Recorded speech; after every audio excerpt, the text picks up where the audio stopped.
Yo soy hipertenso. En realidad voy a hablar con propiedad. Yo heredé una enfermedad de mi padre que se llama hipertensión arterial y con la cual convivo hace muchísimos años, porque él y su familia la padecieron. En cambio, mi hermana sufre de los bronquios y eso lo heredó de mi mamá. Y ambos compartimos algunas alergias que nos molestan de vez en cuando y lo heredamos de la abuela.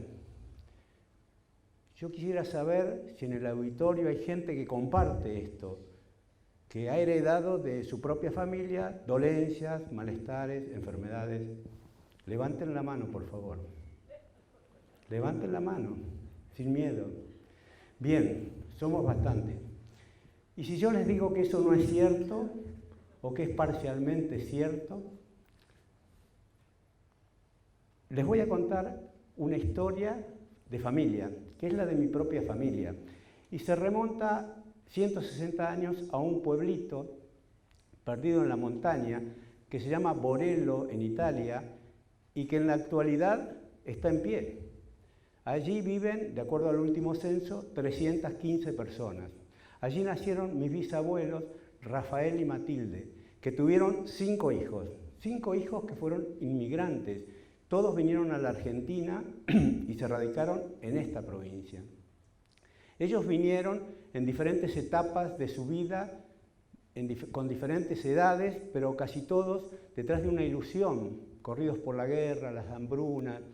Ellos tenían una nueva patria que los estaba esperando, que los iba a cobijar y traían ilusiones. Ellos vinieron a hacer la América, pero no la América que nosotros pensamos hacer dinero o tener propiedades. Ellos vinieron detrás de un sueño y una ilusión. Y trabajaron muchísimo. Mi abuelo Guillermo fue peluquero, director del correo, pintor de estancias, vendedor ambulante, como todos los gringos que vinieron. Cada uno de ellos logró realizarse y tuvo su propia familia. En el caso de mi abuelo, se casó con doña Margarita, tuvo 5 hijos y 14 nietos. Hace 2 años nos reunimos 136 de los más de 500 descendientes directos que tienen esos 5 inmigrantes. Y la verdad que nos conocimos y nos reconocimos. Muchos de nosotros que vivíamos acá jamás habíamos cruzado una palabra y éramos familia. Y fue maravilloso, un día de festejo. Entonces yo observaba, es decir, cómo nos parecíamos físicamente y además que bailábamos más o menos parecido, comíamos casi igual, nos reíamos igual y charlamos de todo, ¿no? Y charlamos de enfermedades también. Entonces ahí también me di cuenta que compartíamos varias enfermedades, todos. Hablamos también de los ausentes, donde estaban mis padres. Mi papá, que murió a los 57 años, víctima de lo que hoy sabemos que se llama síndrome metabólico, porque era una persona obesa, diabético, hipertenso, que tenía problemas con las grasas, con el colesterol, y tenía problemas con los platos de comida porque parecía ser que nunca eran lo suficiente. Y mi mamá murió un poco más tarde, a los 70 años, también como consecuencia de un EPOC, enfermedad pulmonar obstructiva crónica. Ellos vivieron una vida también de sueños e ilusiones, llevaron adelante una familia y finalmente yo creo que enfermaron y murieron en su ley. Él por comer demasiado y no adecuado y ella por no haber podido dejar jamás el maldito pucho. Eso era un estilo de vida no saludable el que llevaban. Yo tengo recuerdos de mi infancia, lindos, de mi adolescencia, pero también tengo algunos penosos y tristes. Lo veo a mi papá sentado en una reposera, en el patio de mi casa, bajo un parral. Prácticamente no podía hacer nada, estaba enfermo. O a mi mamá ayudándola a subir 8 peldaños de una escalera para llegar a su departamento y teníamos que parar 1 o 2 veces para que tomara aire. A mí cuando me dicen, todos nos vamos a morir, es cierto, no hay novedad. Sería interesante tener una película para saber cómo va a ocurrir eso. porque esta fantasía que de repente estamos acá y nos vamos le ocurre a muy poca gente. La mayoría de nosotros va a pasar por un periodo de declinación, de desgaste, de discapacidad y de enfermedad, y bueno, y que va a tener una relación directa como ha sido nuestra vida, como la hemos vivido.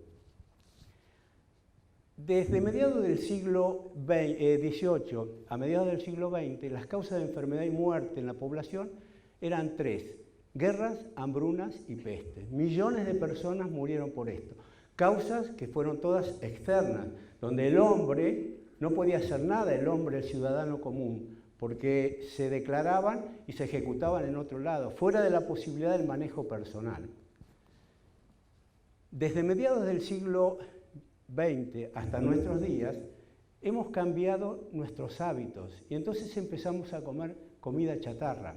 Además, empezamos a fumar masivamente y empezamos a adquirir tecnología y divertimentos que nos permiten estar sentados horas, días, meses si quieren, sin mover un solo músculo, salvo el del control remoto.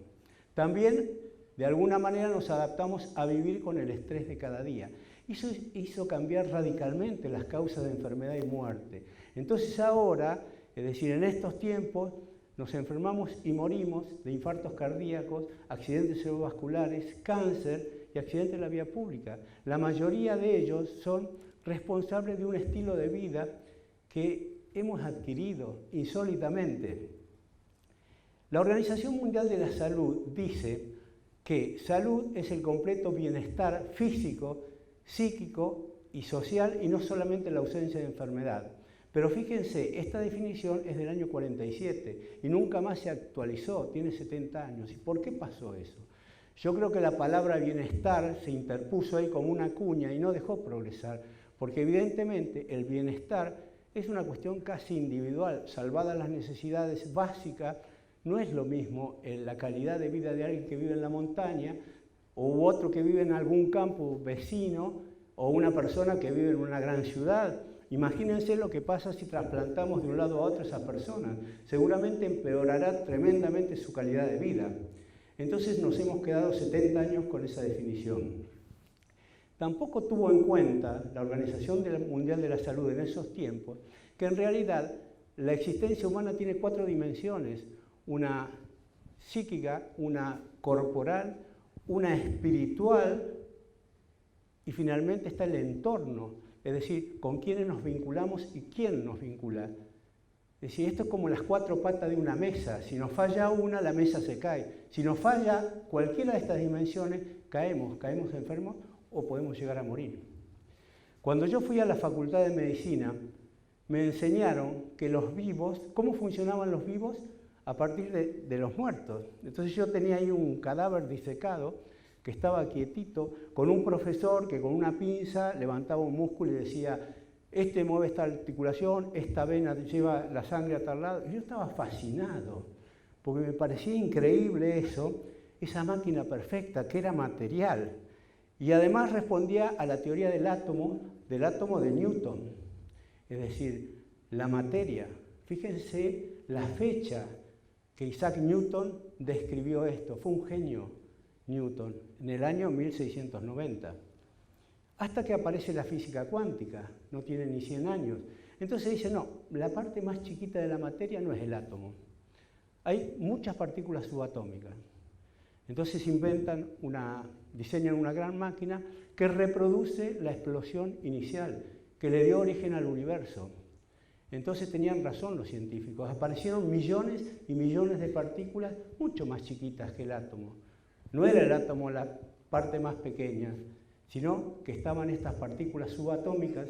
La más conocida se llamó bosón de Higgs, en homenaje al físico Peter Higgs, y eso se conoció en su momento como la partícula de Dios, lo primero que apareció cuando se inició el universo. Yo, para imaginarme, entonces ya no tenía una materia, sino que estaba compuesto por partículas que subían y bajaban y se movían, y de repente eran energía y de repente eran materia. Entonces me imaginé, un día estaba en el patio de mi casa y miré esta nube inmensa que se llama cumulus nimbus, o un tornado, que en realidad en el interior, ¿qué tienen? aire, agua, energía, pero se transforman en una pared. Es imposible atravesarlos. Bueno, eso somos nosotros. Es decir, ya no soy más una bolsa de huesos y órganos, soy partículas y átomos comunicados con el exterior, permanentemente. Entonces, aprendí esto del hombre energético. El hombre materia quedó atrás, el hombre energético. El hombre energético, este nuevo que yo tenía frente a mí, está integrado al universo, porque definitivamente los átomos y las partículas son inmortales, y son las mismas que están en el árbol de la calle, en el río, en la laguna, en la montaña o acá, que los estamos respirando. Por eso estamos integrados al universo. Y desde el punto de vista médico, empecé a tener otra visión, porque yo hacía una historia clínica biológica y únicamente creía en lo que veía, en lo que podía documentar. Pero me di cuenta con esto que la mayor parte de la historia está sumergida y no la vemos. Y a veces la medicina soslaya esto, no lo tiene en cuenta. ¿Cuál es la historia biográfica de esa persona?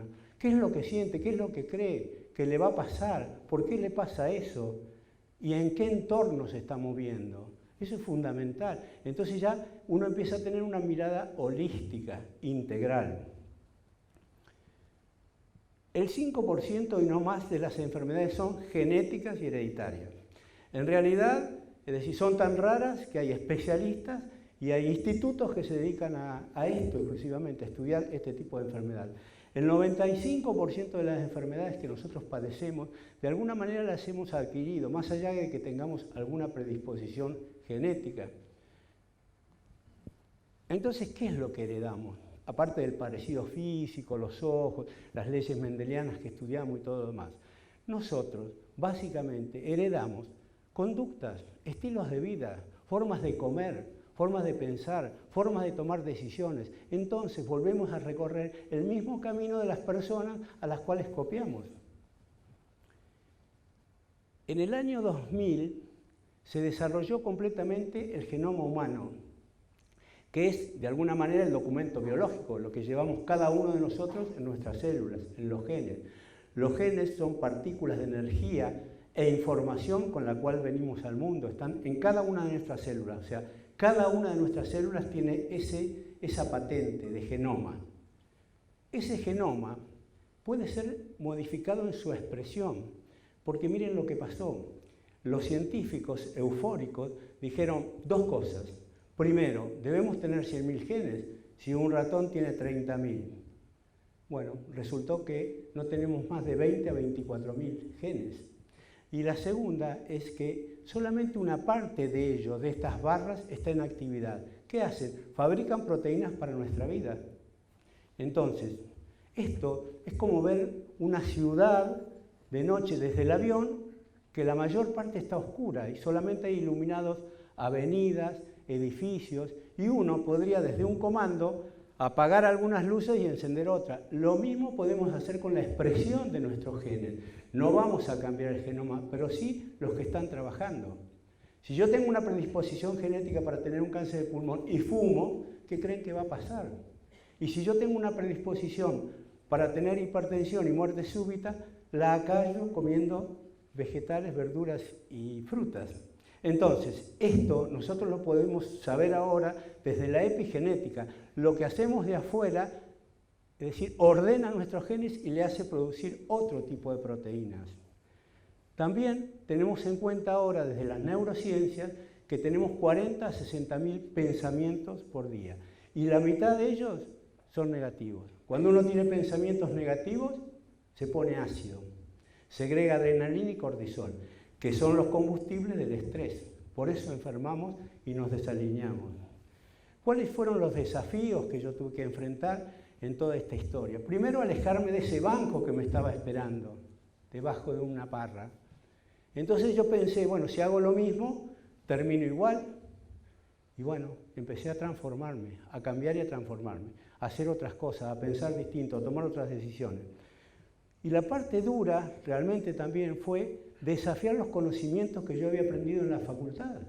Es decir, de repente tenía una física, teoría que tenía 400 años, Tuve que terminar con esto de estudiar a los pacientes y decirle a mis enfermos, no, no tenés nada, andá al psicólogo, no tenés nada orgánico, como si fuesen dos cosas distintas, la mente y el cuerpo. Eso es cartesiano, es decir, el dualismo tiene 400 años. Y también fue difícil enfrentarme con los conocimientos de mi especialidad, lo que yo había aprendido, justamente esto de los genes.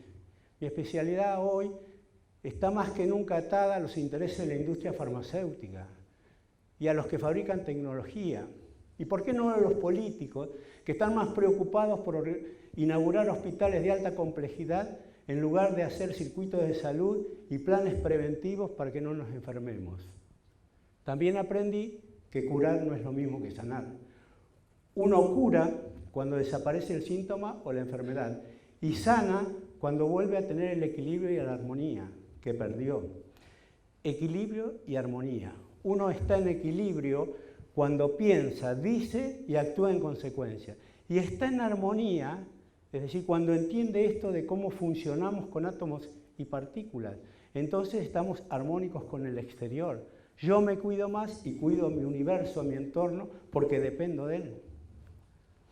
Entonces ahora que ustedes saben esto, tenemos la posibilidad de transformar ese león que creíamos que tenemos adentro y que nos va a matar definitivamente, en un gato, en una mascota que puede ser hasta un buen compañero de aventura como lo es el mío. Es decir, nos va a acompañar toda la vida, porque nosotros tal vez no curemos definitivamente la enfermedad, pero si logramos esta transformación, tal vez podamos vivir en equilibrio y armonía. De alguna manera estaremos sanos. Para finalizar, quiero ver quiénes de este auditorio están dispuestos a transformar ese león en gato, a calzarse las zapatillas y salir a recorrer el mundo, a cambiar la dieta, a dejar de fumar si todavía lo están haciendo, a cambiar los pensamientos, tomar otras decisiones que sean mucho más saludables. Y les doy esta receta, háganlo ya, no el lunes.